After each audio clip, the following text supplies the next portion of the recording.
महोदय, मुख्यमंत्री ये जी, सारे कार्यों के चिकित्सा साथ शिक्षा मंत्री जी, 5,000 करोड़ रुपया लगभग पिछले बजट। धन्यवाद माननीय मंत्री जी, महाकुंभ आपकी बात आ गई अच्छे से, हमको मिला है। अयोध्या में अगर आप जाना नहीं ठीक समझते हो तो महाकुंभ देखने अवश्य आइएगा। आपको बहुत बहुत धन्यवाद।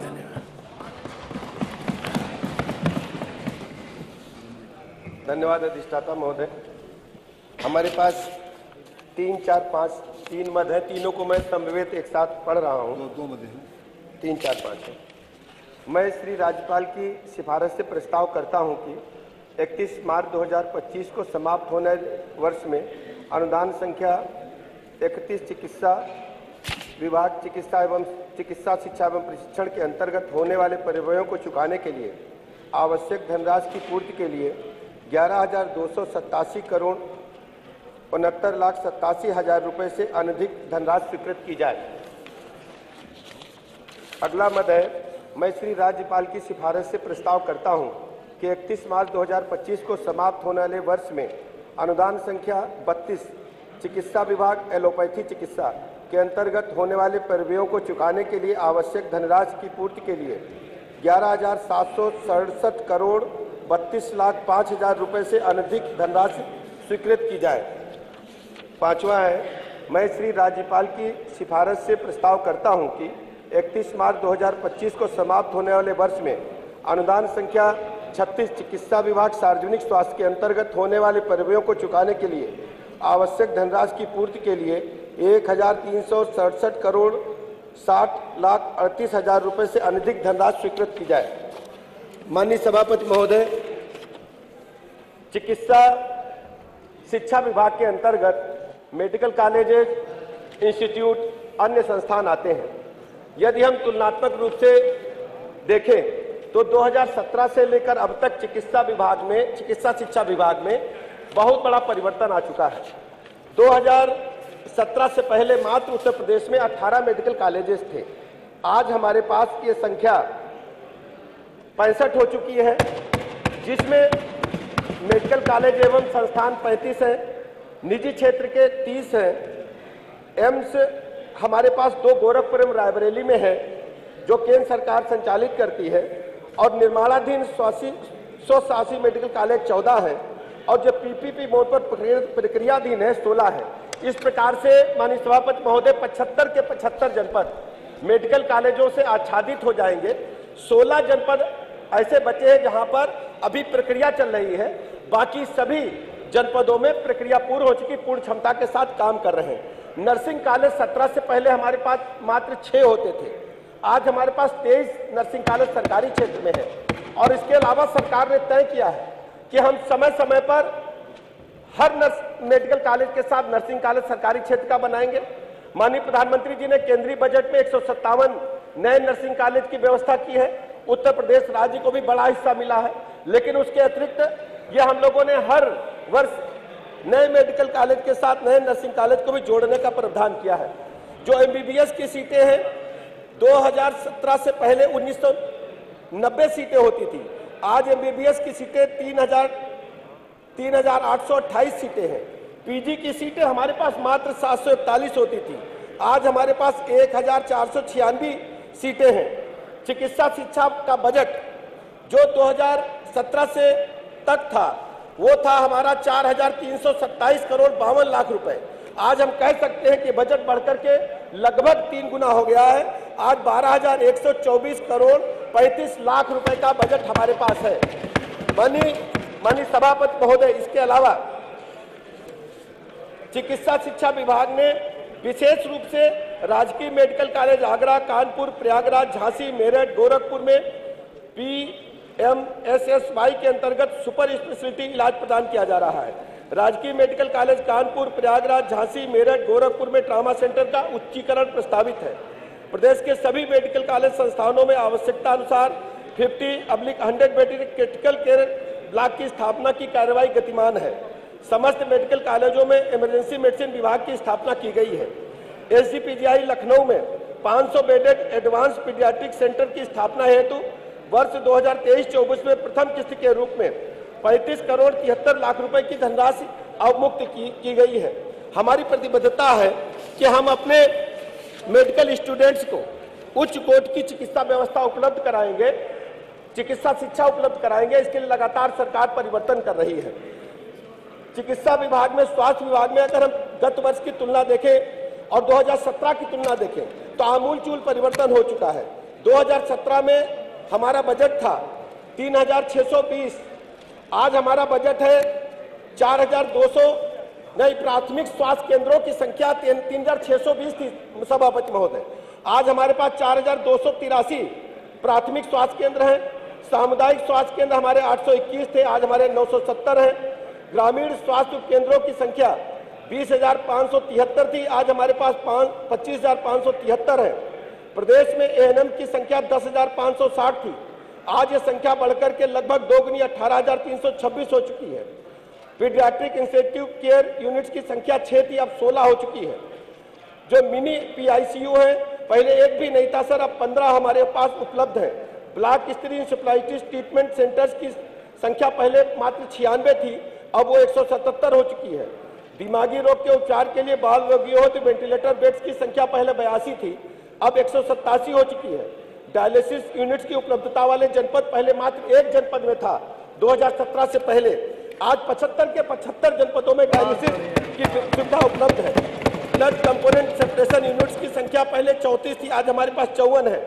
चिकित्सा स्वास्थ्य एवं परिवार कल्याण विभाग का बजट पहले से लगभग दोगुने से अधिक हो चुका। पहले 13,514.36 करोड़ रुपए था, आज 28,134.10 करोड़ रुपए है।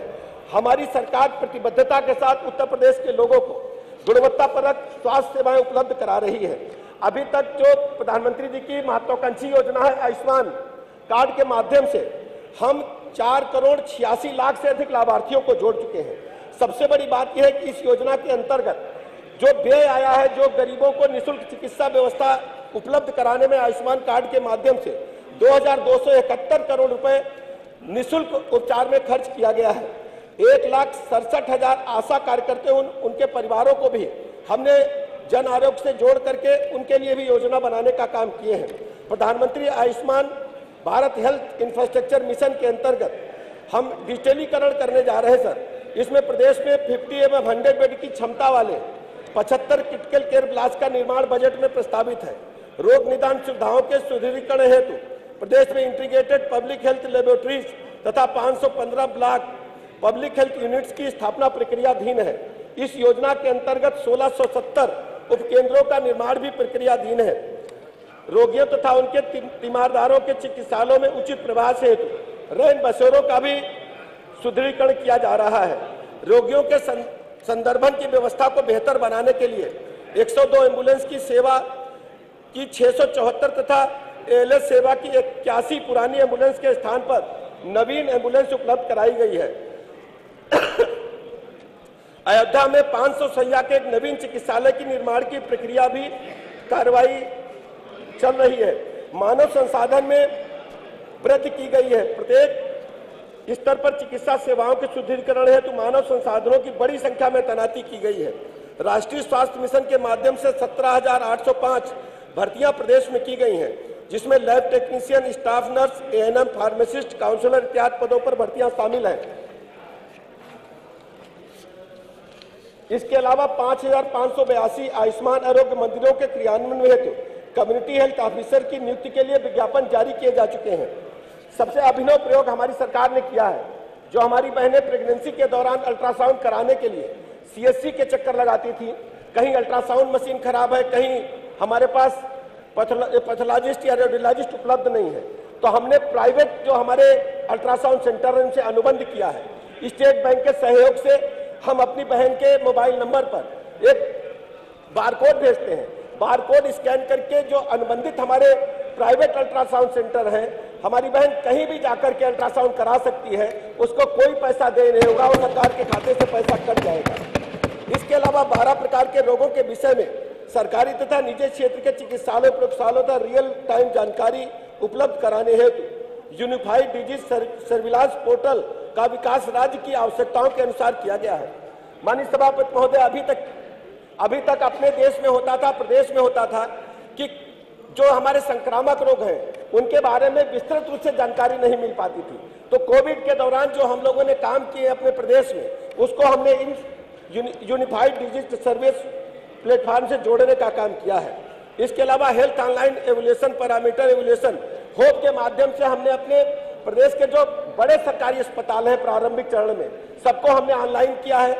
हम लगातार अपने कंट्रोल रूम से उनकी मॉनिटरिंग कर सकते हैं, हम मरीज को देख सकते हैं मरीज किस स्थिति में है, मरीज के अटेंडेंट जो है उनको भी देख सकते हैं, हम जो चिकित्सक हैं उनसे भी बात कर सकते हैं। इस प्रकार लगातार निगरानी किए जा रहे हैं। केयर एप्लीकेशन के माध्यम से सभी स्तर के चिकित्सालयों पर किसी उपकरण की उपलब्धता तथा उनकी क्रियाशीलता की मॉनिटरिंग के लिए एप्लीकेशन के माध्यम से सुनिश्चित करा जा रहा है।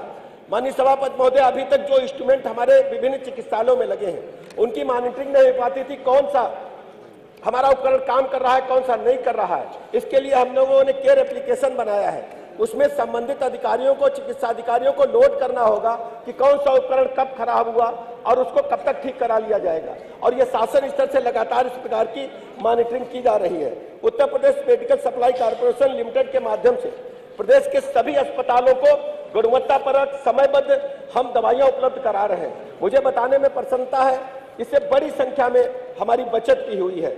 मंत्र एप्लीकेशन के माध्यम से प्रसव की सुविधा युक्त प्रत्येक चिकित्सा इकाई पर गर्भवती महिलाओं को सुरक्षित प्रसव सेवाएं उपलब्ध कराने तथा उपलब्ध कराई गई सेवाओं की गुणवत्ता की निगरानी के लिए हम लोगों ने मंत्रा एप्लीकेशन बनाने का काम किया है एवं प्रसूताओं के इलेक्ट्रॉनिक हेल्थ रिकॉर्ड भी एप्लीकेशन के माध्यम से तैयार किए जाते हैं। मंत्रा ऐप को 26वें नेशनल ई गवर्नेंस अवार्ड के अंतर्गत सिल्वर मेडल पूरे देश में प्राप्त हुआ है। इस प्रकार हम कह सकते हैं कि आयुष्मान भारत डिजिटल मिशन के अंतर्गत माइक्रोसाइट परिकल्पना, इस परिकल्पना परियोजना के माध्यम से निजी क्षेत्र की चिकित्सा इकाइयों को डिजिटल प्लेटफॉर्म से जोड़ना है, जिससे चिकित्सा स्वास्थ्य के क्षेत्र में आधारभूत परिवर्तन संभव है।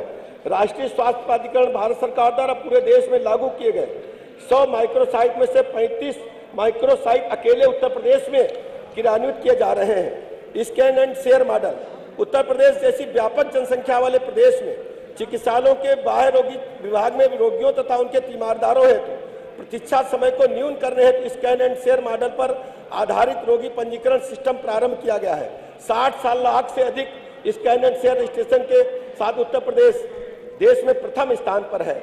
हॉस्पिटल मैनेजमेंट इंफॉर्मेशन सिस्टम प्रदेश के चिकित्सालयों में चरणबद्ध तरीके से हॉस्पिटल मैनेजमेंट इंफॉर्मेशन सिस्टम को क्रियाशील किया जा रहा है, जिसके द्वारा प्रदेश के निवासियों को अधिक से अधिक पारदर्शी तथा समयबद्ध तरीके से स्वास्थ्य सेवाएं डिजिटल प्लेटफॉर्म पर उपलब्ध कराना संभव हो पाएगा।